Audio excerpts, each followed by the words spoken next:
You know, a lot of people see those family crests in the websites or internet. Well, this is one of the books that has those crests that contains those images.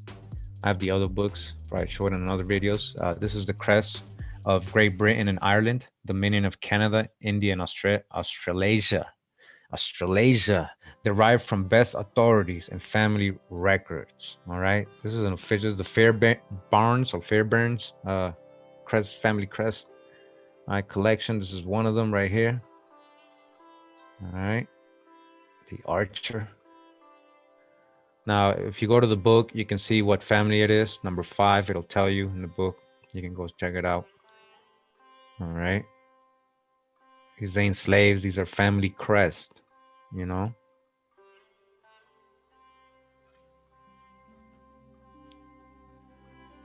All right. And so this is an example of one of the pages. Just wanted to show you guys. I zoomed in into some of them. The whole book is filled with this. All right. And this is a close-up of number 7. All right. So what I've been trying to tell everybody is, you know, so what happened to all these dynastic so-called black families and all these dark Welsh and these swarthy Europeans? You know, that they just disappear and go to Africa? Is that what we're gonna believe? Is that what we're logically gonna say? And because when we're talking about indentured servitude and Europeans coming over here, I'm not just talking about light-skinned, pale Europeans. I'm talking about what they were calling the Black Dutch, the Swarthy Germans, the Black Irish, the Black Scots. Hundreds and hundreds of thousands, hundreds and thousands. I'm telling you, we've got the numbers. In case you haven't seen my videos of white servitude, indentured servitude, and I got a lot more coming. And it's just overwhelming the amount of so-called black Europeans that were sent over here to work in plantations, tobacco, sugar plantations, to be, as convict prisoners of war, these Jacobites and all that. I'm going to show you today the muster rolls. All right, we're gonna show you what they look like, what they're described as. All right.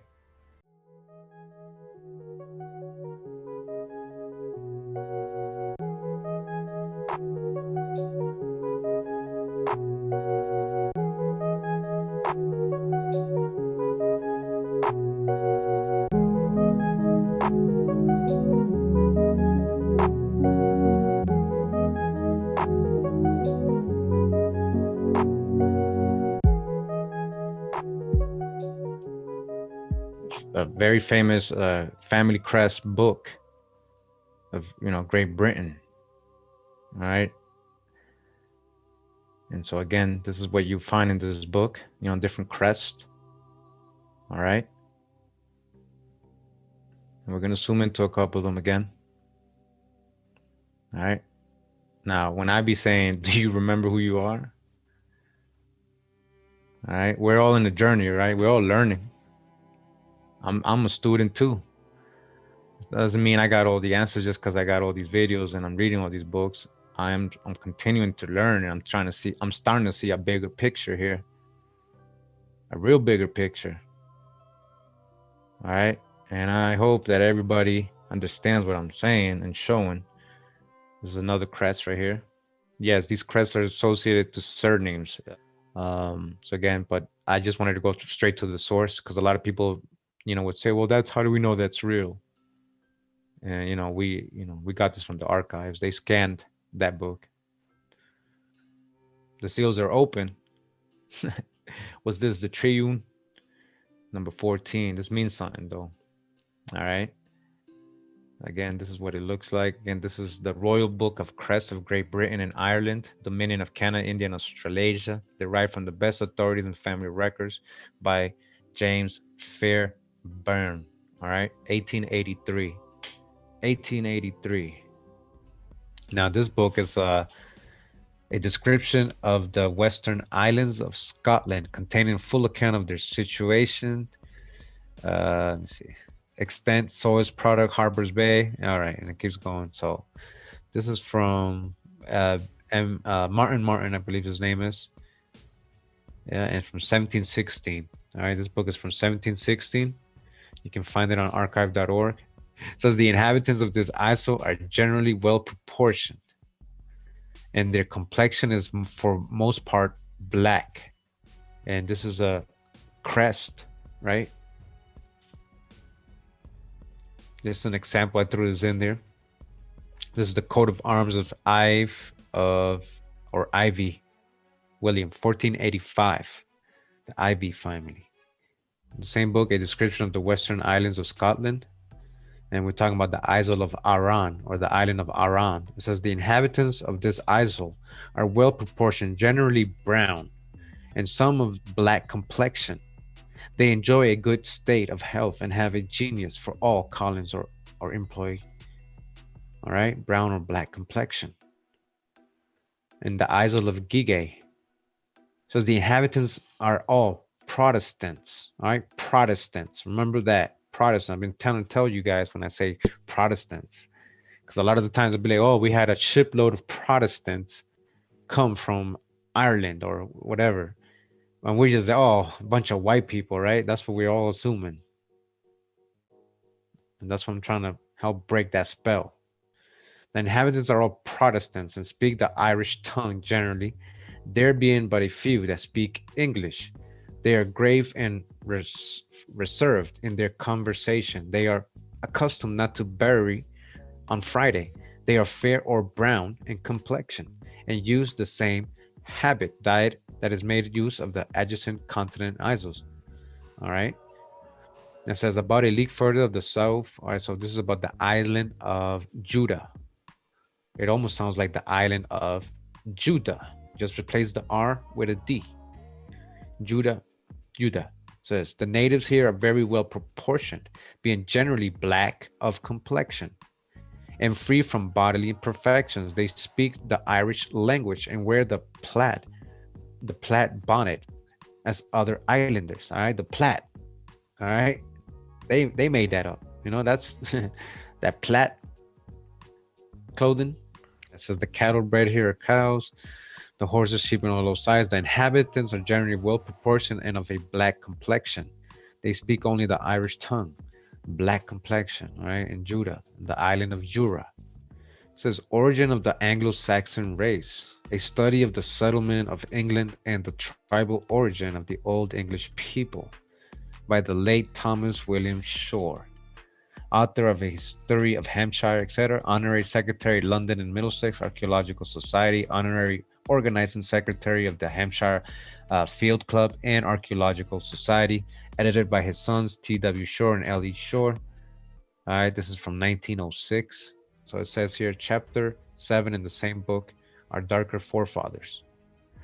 Continuing that book, very scholarly book, it says the consideration of the evidence that people of brunette complexions were among the Anglo-Saxon settlers in England leads on to that of people of a still darker hue, the dark black or brown black settlers. Probably there must have been some of these among the Anglo-Saxons, for we meet with the personal names Blackman, Blackman, Blakeman, Blackaman, Blackasunu, Blacka, and Blatchiman or Blachman in various documents of the period.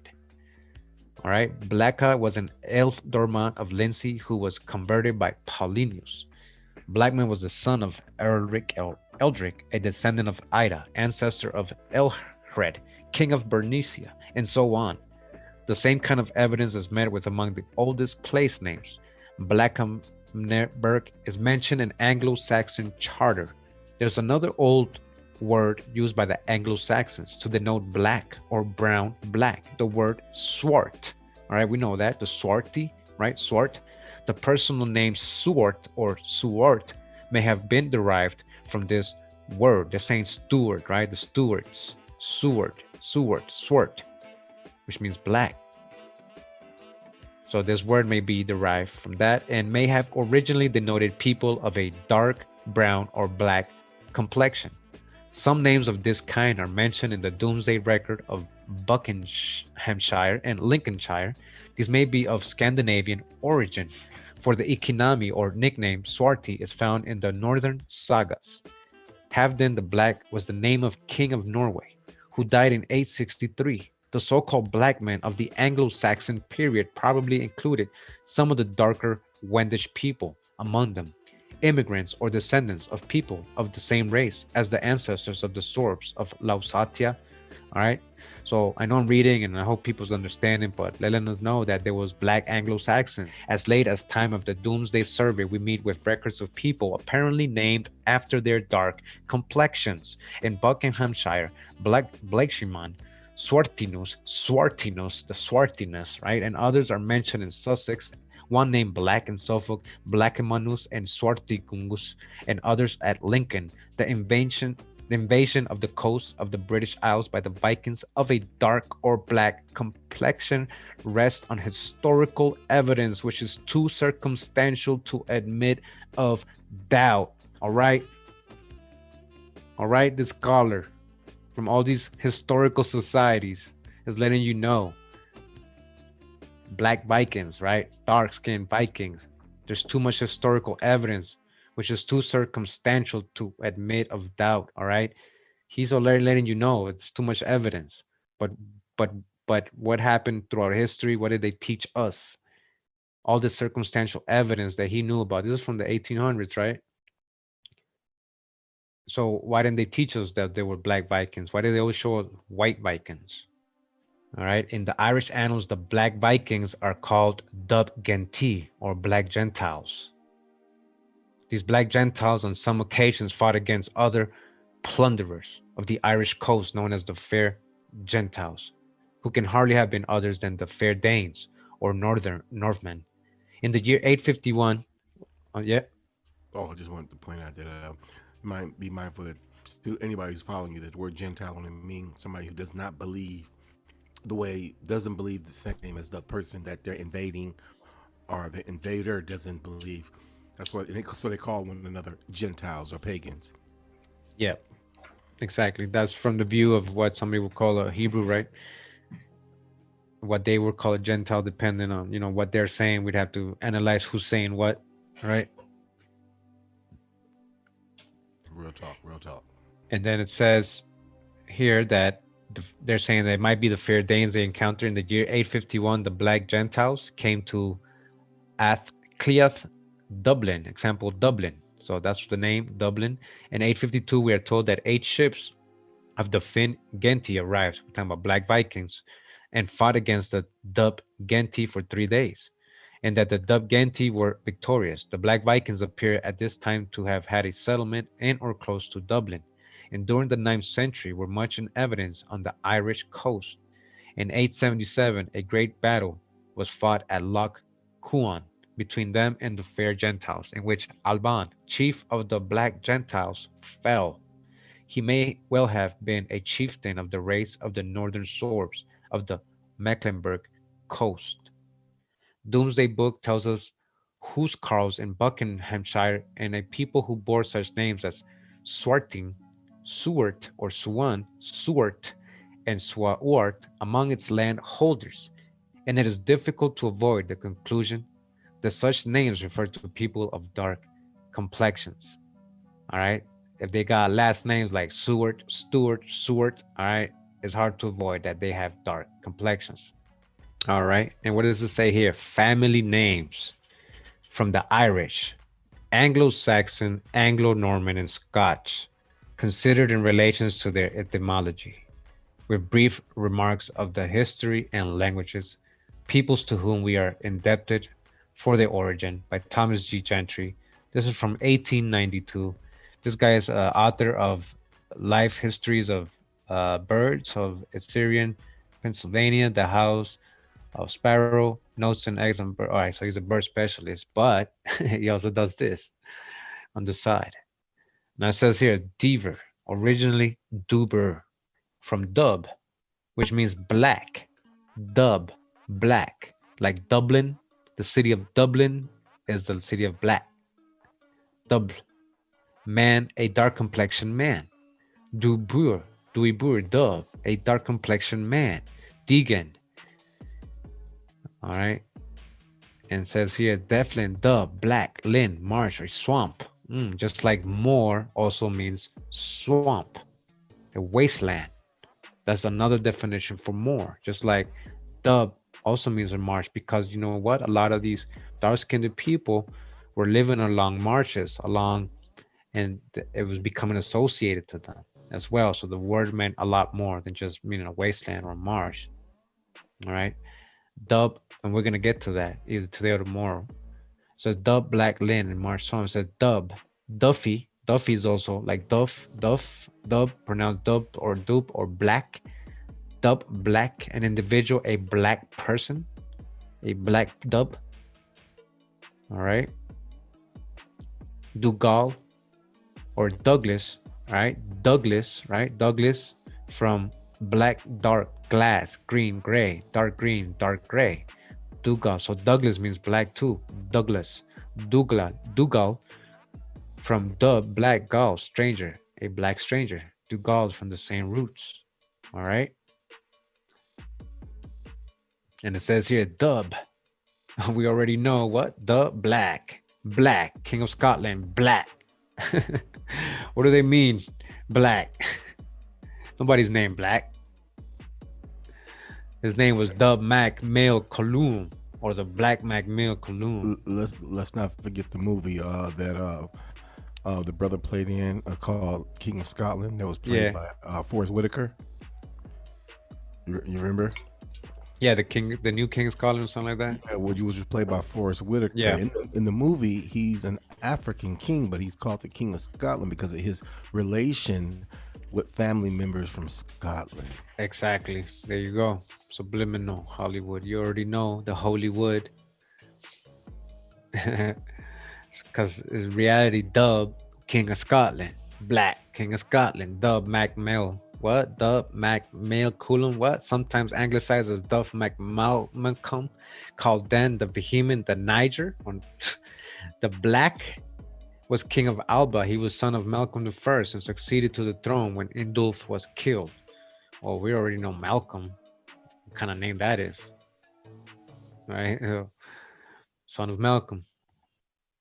All right. And he was, a known so-called black Scottish king. Right? This is his genealogy. You see, like, he's actually a real person in history, you know. And this picture is not even around anymore. They used to have this in Wikipedia. They took it down, but this was a representation that were, I think, making fun of him or something in this book. And that time they did it, the King of Scotland. But when you Google it, and the little box on the Google page, you still see this. But when you click on it, it's gone. So I took a screenshot of the little. It says Dub King of Scotland, Dub MacMilk, sometimes anglicized as Dub Macmillan. The Berghamin, the Niger the Black, was king of Alpha. Alright? Dub. We already know that means black. Dub King of Scotland, Dub Macmillan, modern Gaelic Dub.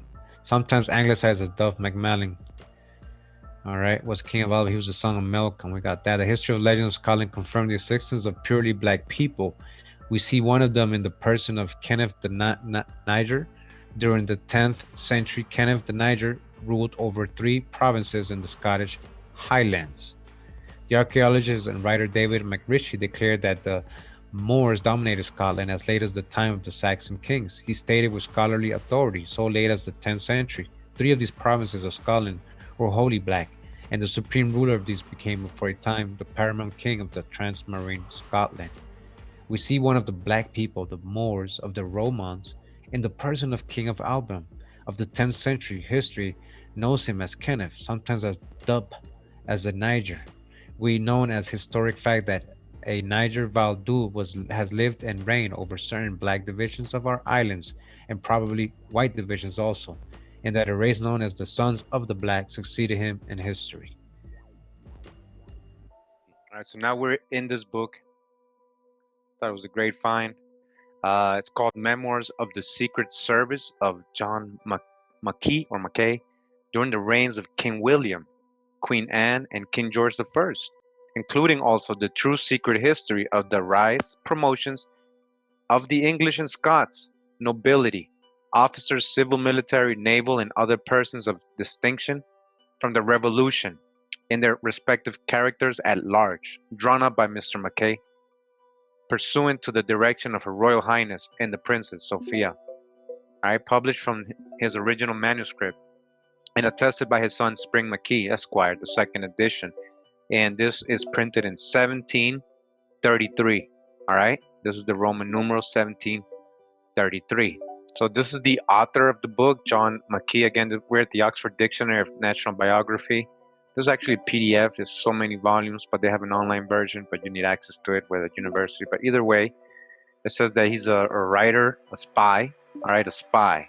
Was a Scot of obscure birth, parentage, and education. He fled from France to London in the summer of 1682 with the first news of the intended French and Jacobite invasion from Lagu. Again, John Mackay, government agent or spy. And this is from the Dictionary of National Biography, 1885, volume 35. All right. He, the author of Memoirs of Secret Services. That's what we're going to read right now. Down here is what I want to read. It says he's the author of somewhat important contribution to contemporary history, Memoirs of the Secret Service of John Mackay. It says the chief value of the memoirs consists in its description of the leading personages of the period. All right. This is the chief value. All right. Pay attention because we're about to read some deep stuff. So chief value. All right, it's descriptions of the leading personage, the descriptions, that's the value in this, all right? Which evidence both keen powers of observation and great impartiality of judgment, all right? He was not lying and he wasn't trying to, hide anything or had an agenda. He was being true of what he was seeing and reporting, all right? Remember, he's a spy. He has to report what he sees. So we can find this book we're about to read in all the digital archive libraries. This is the New York Public Library. The Royal Collection Trust, they also have a copy here. All right, there's another copy here you can get. It says here, the description says, this work has been selected by scholars as being culturally important and is part of the knowledge base of civilization as we know it. And this is the Amazon version. And when you look inside, there's nothing. They don't show you. Trust me, there's some deep stuff in here they don't want to show you right now. So I just want to read a little bit of the history of this book before we got into it. Very important. And, remember he was a spy. He was saying that he was writing what, he was seeing. So we're not going to read the whole thing. But basically the book explains that he found out that they were going to invade London with the help of France or some places. And he snitched on them. And, King William was able to beat these guys, the Jacobites. But we're going to get to some very important parts of the book. All right, so we're going to begin with this person right here, which he's describing as, his name is Charles, known as the Duke of Somerset, Master of the Horse, of the ancient family of Seymour, who made so great a figure in the reign of Edward VI. I remember, these are the people he's spying on. So these are the Jacobites, all right? We're going to go ahead, all right? and get to this part of the book where it describes what he looks like. It says he is of middle stature, well shaped, and very black complexion. Very black complexion. A lover of music and poetry, of good judgment but reason, of great hesitation in his speech, wants expression. He is about 42 years old. All right. What is he? Very black complexion. All right. The Duke of Somerset. Again, very black complexion. All right. Remember, this is historically accurate what he's writing. He's a spy and he's writing to King William. Very black complexion. The next person we're going to talk about and he's going to describe is Sidney, Lord Godolphin, Lord High Treasurer, a treasurer of England. We're going to go.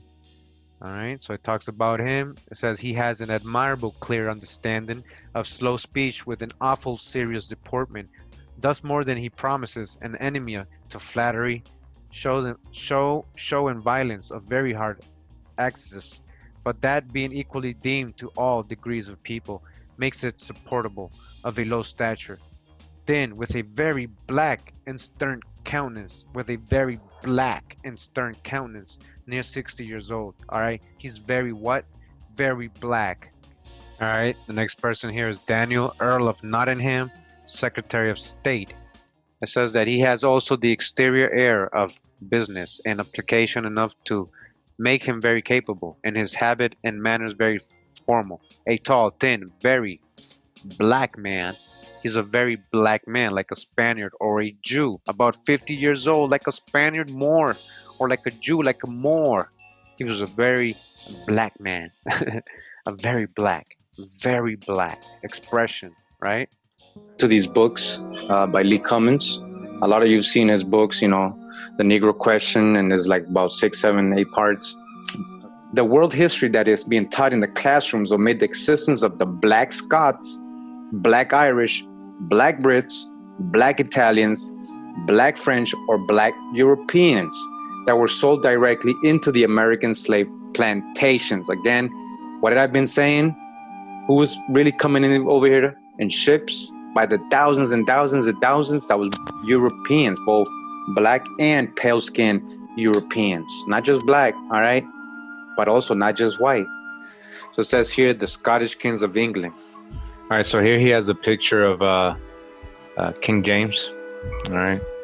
All right, so this is an image he has here of King James.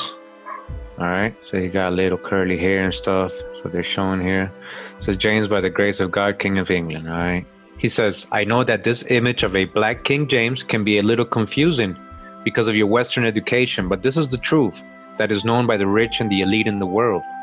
That was the reason I paraded all of the English historians and professors before I got into the bowels of this book. I had to get your mind ready to receive the truth. King James came from a long line of black Scottish Stuart kings, the Stuarts.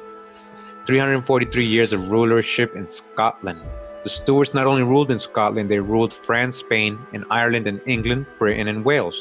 King James was able to rule all of these lands because of all these people were of Iberian black descent. All right, so were all they from Iberian, or did some of them come from Atlantis or America? All right, they were the same people. If you look at the ball in his hand, it represents world rulership, and there was only one other group of world leaders who used this type of symbolism, and they were the Byzantine Roman emperors. Remember, they told the English that they were Roman citizens. This is the proof. All right, so he's saying these Britons have something to do with the Edomians or Edomites. So this is one of the signs of scholarship when you're able to read the symbolism of images. In my research, I found out that the ancient Scottish was a tribe from northeastern Ireland, which means the Scots are really Irish. So if I have seen an ancient Scot, I have seen an ancient Irishman. And if I have seen an ancient Irishman, then I have seen an ancient Briton. All right, it says here, chapter 3, Oliver Cromwell.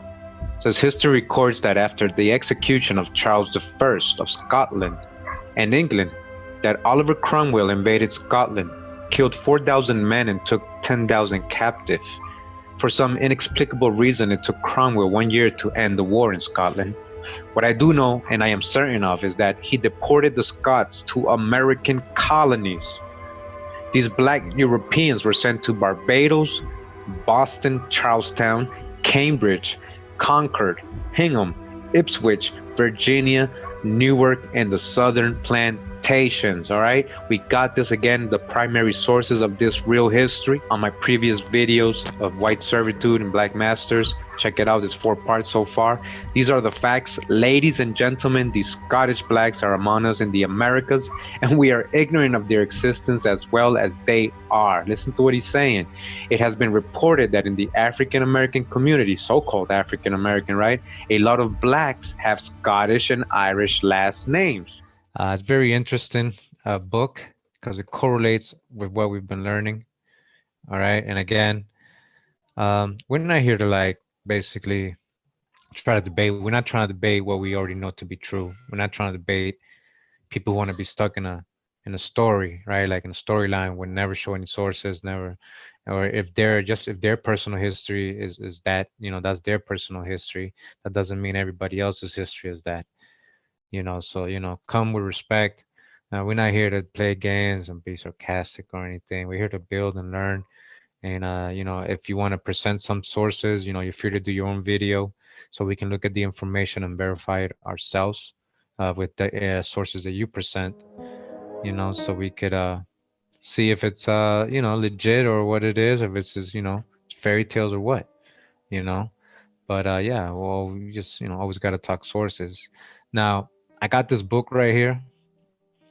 All right, it's called The Jacobite Gleanings from State Manuscripts, Short Sketches of Jacobite, The Transportations in 1745 by J. Macbeth Forbes. All right, I actually have the passenger list, the ship list from 1745 of the Jacobites. All right, and there's something very interesting in here. All right, this is from the Harvard College Library from the bequest of Thomas Rand Ward. All right, and again, when we're talking about these people right here, we ain't talking about Africans. Right? It says the Jacobite Gleanings from State Manuscripts, Short Sketches of Jacobite, The Transportations in 1745 by J. Macbeth.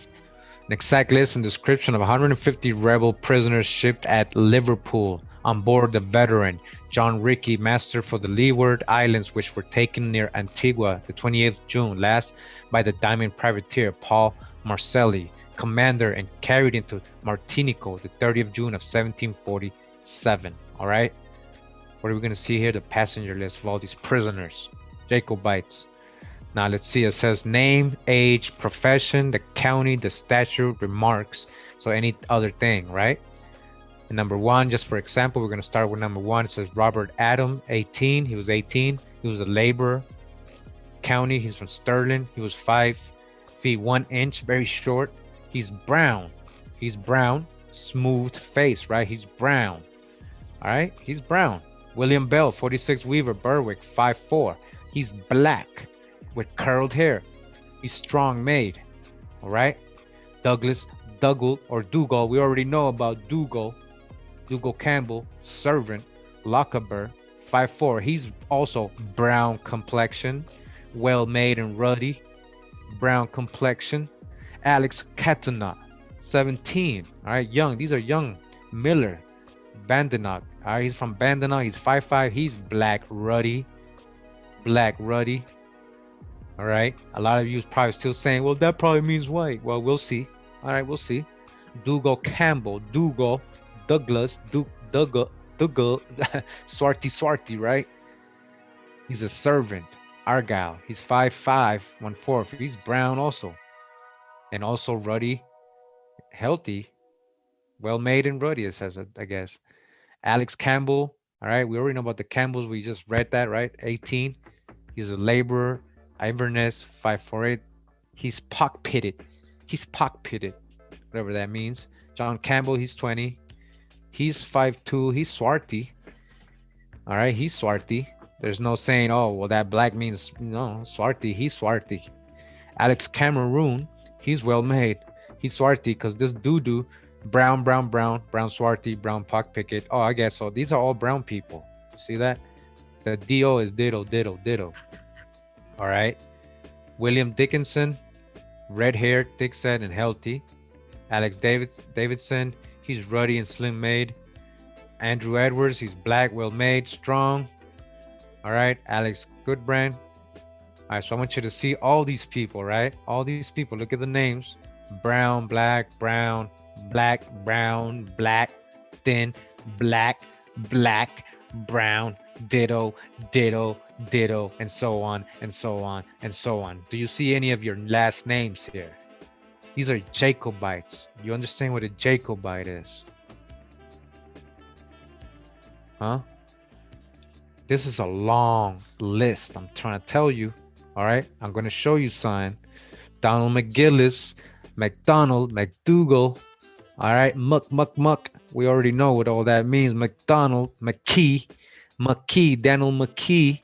McKee's a Daniel McKee.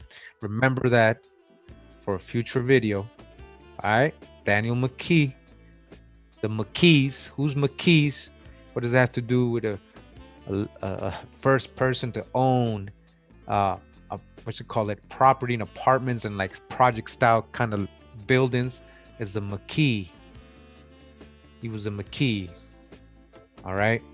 Now look at this. It says black, short neck, red hair, black, light hair, well made, fair. So he's fair, right? Brown, thick, black, swarthy, slender. Black, swarthy, slender. So that doesn't mean white, because he can't be white swarthy, right? Black, swarthy, brown, straight, sandy hair, brown, ditto, ditto, ditto, ditto. Just a quick reminder, we're here in the American Dictionary of the English language. All right. This is actually Webster's 1828 dictionary. All right, I got the official PDF. We're gonna go all the way to the word swarthy. All right, and right here it says swart, right? Almost sounds like Stuart. Swart, Stuart. Is that what they get the Stuart? Did it mean black or dark? What is swart? It says being of dark hue, moderately black, tawny, swarth. All right. Down here it says swart, to make tawny or brown. Swart, an apparition. Swartly. All right, duskly with a tawny hue.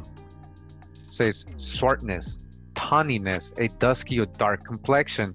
Dark complexion, all right? Dark complexion, swarthy, being of a dark hue or dusky complexion.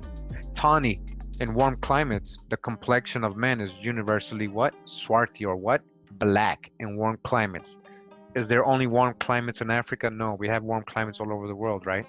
The Moors, Spaniards, and Italians are more swarthy than the French, Germans, and English. This says their swarthy hosts would darken all our plains. Swarthy. All right, black, as the swarthy African, it says, right? As the swarthy African. So the African is swarthy, right? Swarthy is a tawny color. Swartish, somewhat dark or tawny. Swarthy, tawny. All right. So you get the picture, right? Swarthy. So an African is swarthy, right? Black, straight, ditto, swarthy, lusty. See all these last names, right? These are the names. Black, pale-faced. There you go. Pale-faced. All right. This is pale-faced. They tell you fair-faced, pale-faced. When they're pale-faced, they're telling you fair, black, brown, fair complexion, pale. All right. So this, when they're saying black, it doesn't mean white or fair or pale, because they're telling you when they're pale, pale complexion again. All right. Fair. Now this could be a light-skinned, dark-skinned person. It could just be a light skin, but they're telling you straight up, pale complexion, fair. Could be straight up a white person, right? Straight up, pale, a real pale person. Brown, dark complexion, well-made. Joseph Brown, dark complexion, well-made. Daniel Duff, right? What do we learn about Duff and Dub?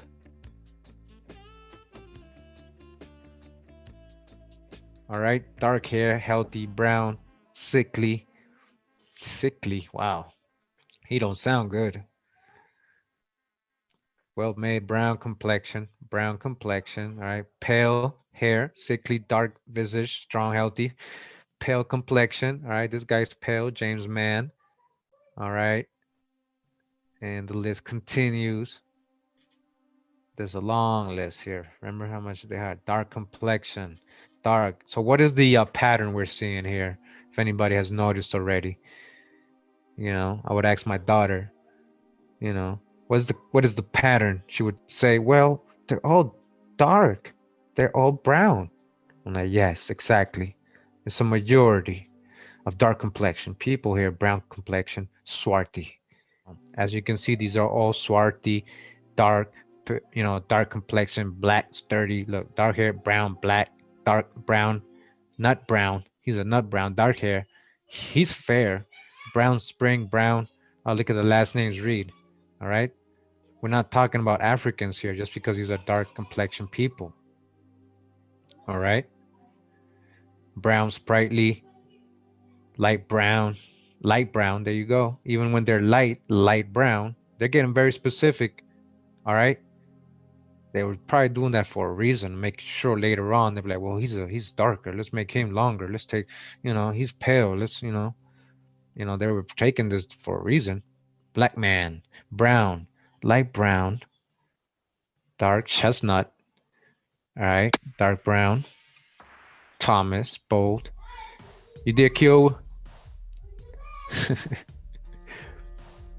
This is Margaret Dykes, Mary Mackenzie, Barbara Camel, James McIntosh. All right.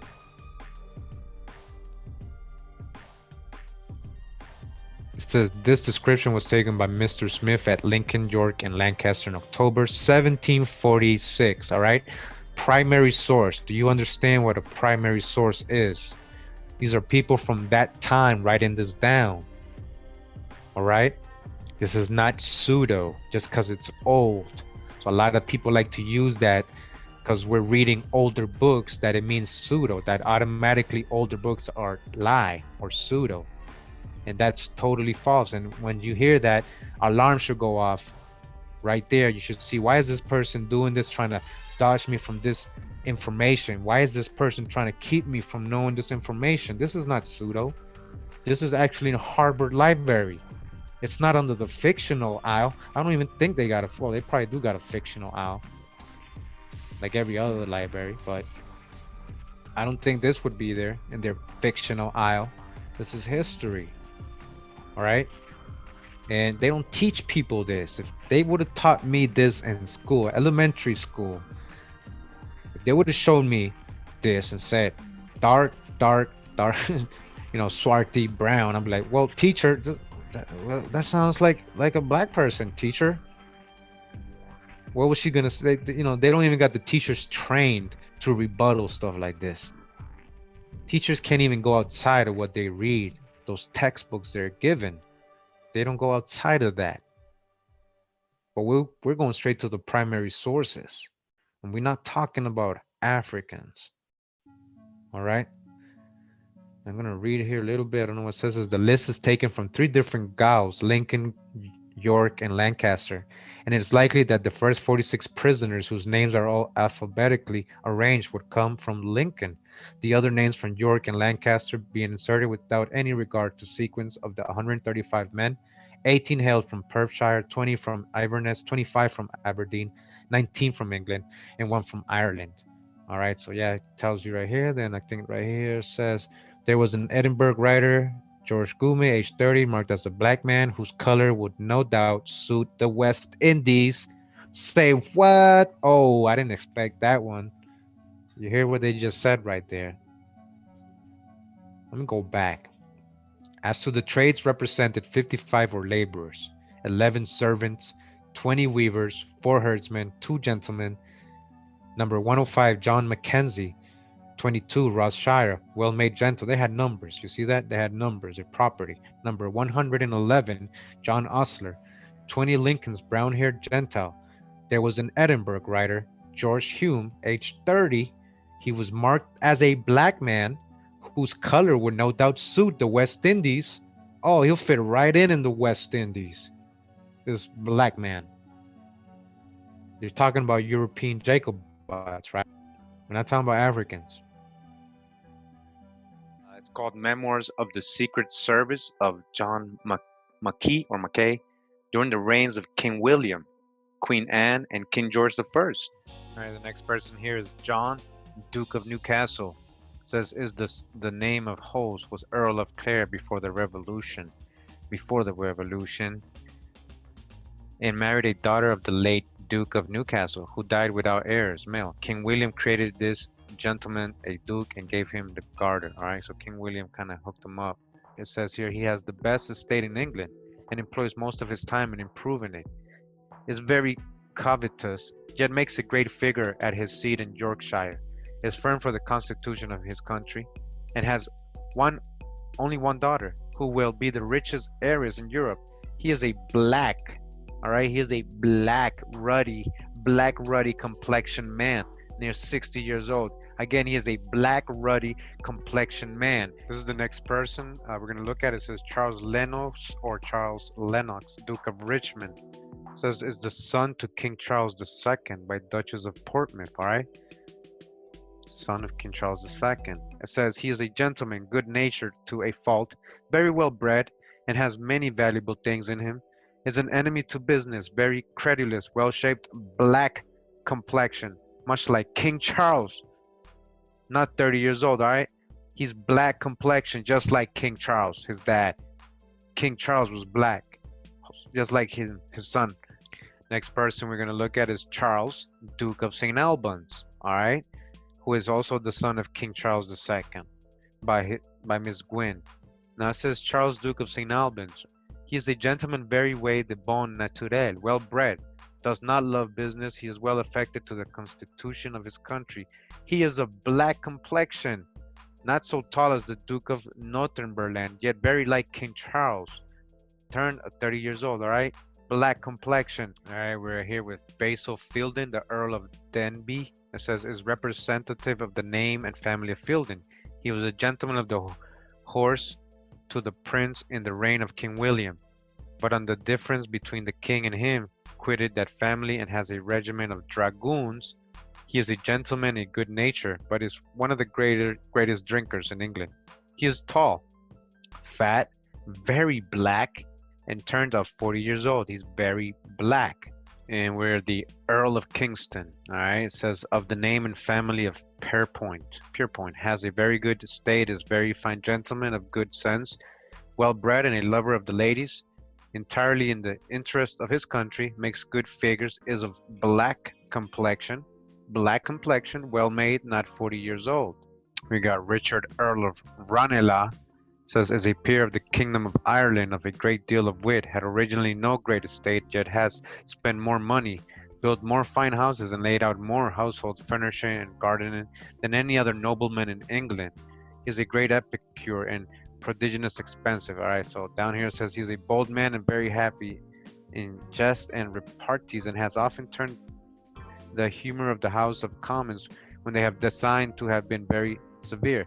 He is very fat, so he's a very fat guy and black. It says very fat, black, and turned of 60 years old. Fat, black, fat and black. All right, a fat black guy, Richard, Earl of Ranelagh. This is Henish Finch, Lord Gurnfrey. Says the second son of my Lord Chancellor Finch, brother Earl of Nottingham. Says he is accounted one of the greatest orators in England and good common lawyer, a firm asserter of the prerogative of the crown and jurisdiction of the church, a tall, thin, black man, splenetic, near 50 years old. Then we got Montagu Venables Bertie, Earl of Abingdon. So what does it say about Benaglis? All right, it says that he's a branch of the Berties, a gentleman of fine parts, makes a good figure in the counties of Oxford and Buckinghamshire, was made by the Queen Constable of the Tower of London, is very high for the monarchy and church, of a black complexion, past 40 years old, of a black complexion. Right here we got Mr. Matuin, ambassador to the King of Portugal. Ambassador to the King of Portugal, Mr. Matuin. Says that he is a man of intrigue, but very muddy in his conceptions and not quickly understood in anything. In his complexion and manners, much of a Spaniard, a tall black man, 50 years old, just like a Spaniard, and we're talking about Moors, most likely Spaniard. And we continue in this book, Memoirs of the Secret Services of John Mackay. Remember, this was the spy that King William sent out there to spy on these Jacobites and supporters of the King James and all that to get the throne back. And this is where he he's describing the people that he's encountering and spying on, right? So this is again page 151, and Mr. Stanhope says envoy extraordinary to the States General of the United Provinces. His son is Colonel Stanhope, is one of the finest young gentlemen we have, is very learned with a great deal of wit. King William designed to have sent him to the court of Sweden, and he is certainly fit for any negotiation. The father is now old, and the son of a handsome black man, turned of 30 years old. Next, we got the Earl of Orkney, Lieutenant General. All right, is a fourth son of the late Duke of Hamilton, and brother of the present. He was bred under his uncle and my Lord Dumbarton, who died in France, and after the Revolution had his regiment. He is a very well-shaped black man. Is brave, but by reason of a hesitation, his speech wants expression. So he's a black man, very well-shaped black man, really. Next, we got Rear Admiral Wishart or Wihart. All right, he was born in Scotland, and it says that he has great luck and prizes and purchased a good estate. He is a black man towards 50-year-old. He's a black man, the Rear Admiral Wishart. All right, so we continue. It says Marquis of Annandale, President of the Council, chief of the ancient family of the Johnston, and fell in heartily at the revolution with King William's party, and a few months after entered into the design for restoring King James. All right, he was helping restore King James, right? He's a Jacobite, right? Which being discovered by the apprehension of Neville Payne, who was sent from England to carry it on, he submitted himself to King William, confessed his fault, and had his pardon. All right, it says that he was often out in the ministry during the king's reign, extremely carried away by his private interest, had good sense with a manly expression, but not much to be trusted, makes a fine figure in the Parliament House, as he does in his person, being tall, lusty, and well-shaped, with a very black complexion. This Jacobite supporter of King James, who got caught by King William, all right, Marquis of Annandale. He is very black complexion. To continue, this is Lord Belhaven. It says it's a branch of the family of Hamilton. It was the only peer who opposed the Act of Secession in Scotland, when the Duke of York was present, for which he was sent prisoner for the castle of Edinburgh. Oh, he didn't like King James, huh? Lord Belhaven, all right? So it says that he was been angry with the administration of the reigns, all right? So he was against that whole thing. So he says he's rough, fat, and black, noisy man, more like a butcher than a lord, turn of 30 years old, a fat black man. Continue on page 237. It says this is the Earl of Home. Is the representative of the noble family of that name, Home. He is endued with very good parts, a firm countryman, but never would acknowledge King William, right? So he was a Jacobite. And it says that he is a black man of a middle stature with a sanguine complexion. He is a black man of a sanguine complexion, and one of the pleasantest companions in the world, towards 60 years old. I'm just going to continue with this. Now we're going back in the book, because this book also has a lot of descriptions of them being brown. Yeah, brown complexion. So it says this is John, Duke of the Buckinghamshire, and Lord Privy Seal, very important person in those times. He was made Lord Chamberlain by King James, so very supportive of King James. He was there during that whole thing, and says that for notwithstanding his great interest at court, he is certain he has none in either house of parliament or in the country. He is of middle stature, of a brown complexion, with lofty look, with a sour lofty look, near 60 years old. So he's a brown complexion. We continue with John, Lord Somers, the late Lord Chancellor, says of a credible family in the city of Worcester. His father was attorney and bred him to the law, which was his profession for some years. Before he was taken notice of, he was retained as one of the council for the 7 bishops in King James' reign, and behaved themselves in the cause with so much applause as gained him very great reputation, and first brought him into business. All right, so he was very known by this whole administration of King James. He was obviously a supporter of King James, might be considered a Jacobite. And regarding his complexion, says he is of a grave deportment, easy and free in conversation, something of a libertine and middle stature. He's a brown complexion, near 50 years old. All right, brown complexion. What's brown complexion? Aren't you brown complexion too? Just to finish up, it says Earl of Feversham, a third son of the family of Durand in France. He's middle statured and brown man. He's a brown man.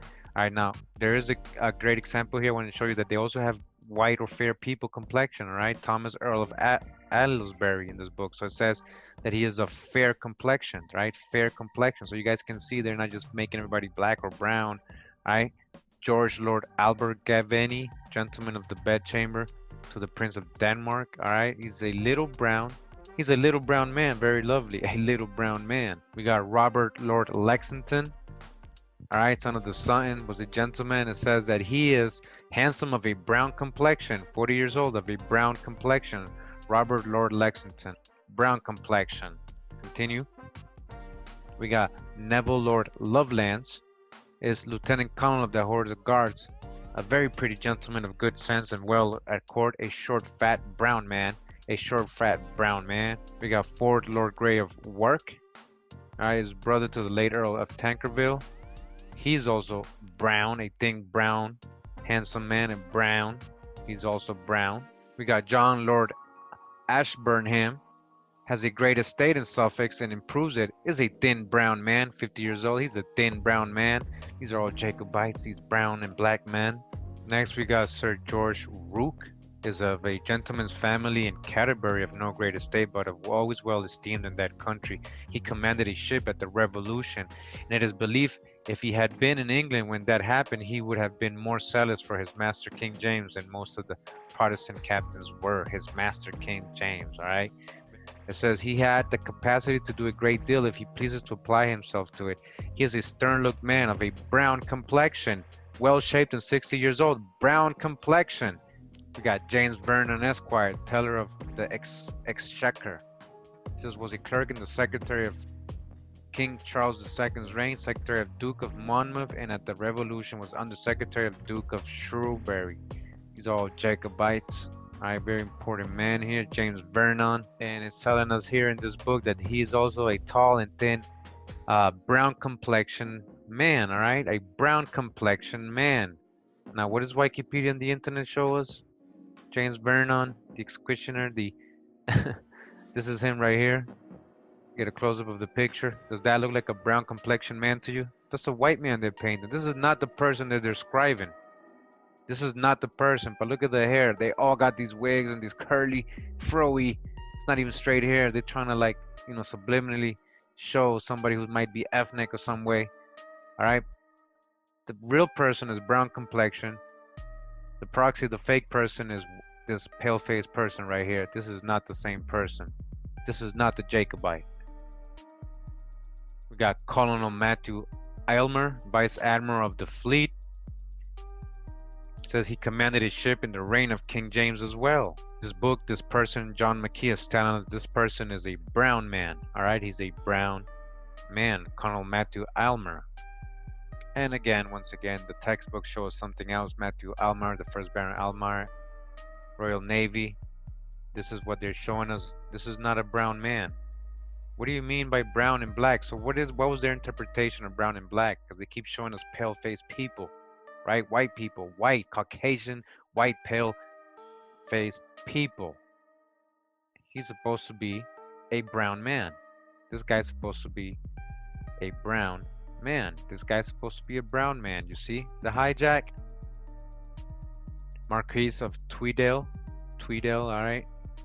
Branch of the ancient and noble family of Hay.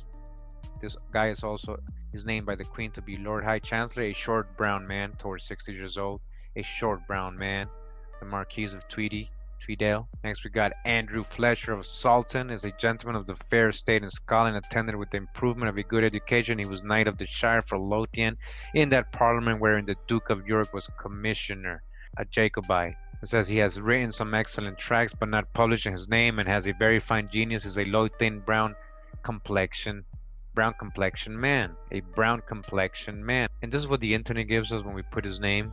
All right, the textbooks, this is where we'll probably get in the textbooks as well. And we're in the nationalgalleries.org, and this is what we got for Andrew Fletcher, who's supposed to be a brown complexion man, Does this look like a brown complexion man? It's just another white guy here. They keep showing us pale-faced people. Do you see what's going on? Do you understand now the hijack, the level of hijack? they got us in to break the spell. You see how they brainwashed us all our lives. All right, because he's supposed to be a brown complexion man, And we got the Earl of Perth here as a representative of the ancient and noble family of Drummond. All right, remember these are ancient noble families. They're not just. I'm not just showing you one person. I'm showing you whole lines. We're talking about people, the whole lineage of brown and black people of Europe. And again, this person is also, he's a middle stature with a quick look, a brown complexion, and towards 50 years old, brown complexion. And this is the same person here, James Drummond, 4th Earl of Perth. All right, the Earl of Perth was a Scottish statesman and a Jacobite. A Jacobite. A Jacobite. He was a brown complexion, remember, but look what they're showing us here. Let me just show you. Does it look like brown complexion to you?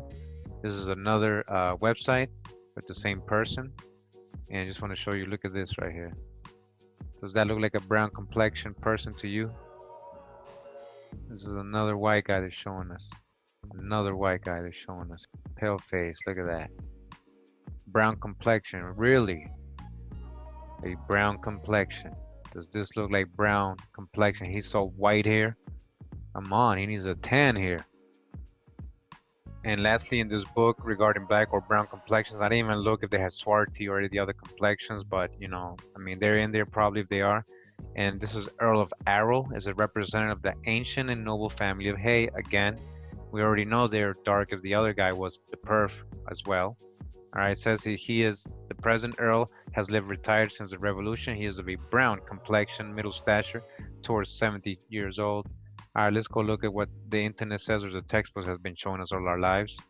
And right here we got James Hay, 15th Earl of Arrow. Now this is the picture they got of this person right here. Earl of Arrow, which is the same person. Now look how white he is. Wow.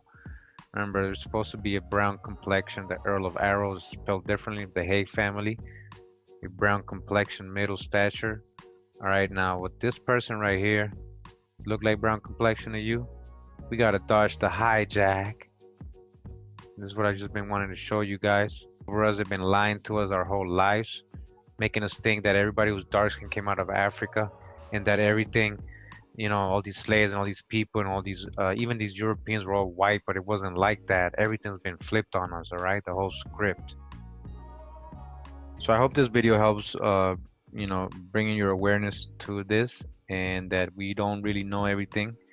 They've been telling us a lie this whole time. I mean, just look at this image right here. Do you see any brown complexion or anything like that? This person, all right? Who are these people they've been painting? All right, so now you know this video was the black Jacobites. All right, they're described in that time in 1733. That's the way they're described. Even the brown ones, all right? And you saw none of them were brown. We showed the images they show us today. This is the same images they're still showing kids, our children, everybody in the schools and universities and the textbooks. This is what they're showing in history channels, in college curriculum books. This is the images that they're showing, and these people are supposed to be brown and black. Again, does this look like brown or black to you? Does this look like brown or black to you? All right, and these were black Europeans of nobility. They were coming over here as indentured servants, some of them as Jacobites, prisoners of war, right? Rebels. They were being sent over here in the plantations. We got that already in the last video. Make sure you go watch that. All right, so we're gonna continue with a lot of good videos. I got a lot of very good, interesting videos because this has opened up a whole new thing.